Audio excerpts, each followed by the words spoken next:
আসসালামু আলাইকুম ভিউয়ার্স, কেমন আছেন সবাই? আশা করতেছি সবাই অনেক ভালো আছেন।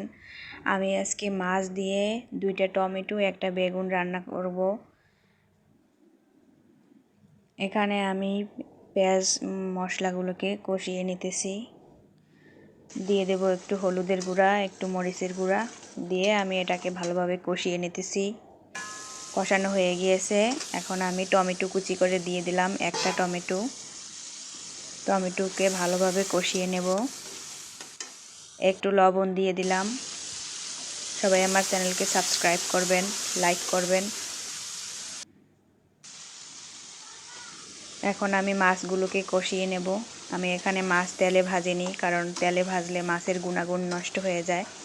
তো সব সময় তেলে ভাজি না, মাঝে মধ্যে ভাজি, যখন মনে হয় যে ভাজাটা দরকার তখন ভাজি, না হয় ভাজি না। তো এখন আমি তেলে ভাজা ছাড়াই মাছ ভাজি করতেছি। মাছটা আমার ভালোভাবে কষানো হয়ে গিয়েছে। এখন আমি একটু পানি দিয়ে দিলাম। দিয়ে পানিটা গরম হয়ে আসলে আমি এখন দিয়ে দেব বেগুন,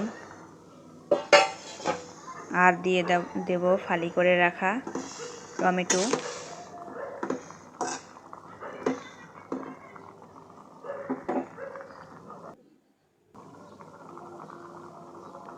টমেটো দিয়ে আমি এটাকে কিছুক্ষণ ঢাকা দিয়ে রেখে দেব। মাঝে একটু লবণ চেক করে নেব। হয়ে গিয়েছে আমার রান্না। ধন্যবাদ সবাইকে ভিডিওটি দেখার জন্য। প্লিজ আমার চ্যানেলকে সাবস্ক্রাইব করবেন, কমেন্ট করবেন, লাইক করবেন, শেয়ার করবেন। আমার পাশে থাকবেন সবাই আমাকে সাপোর্ট করবেন। আল্লাহ হাফেজ।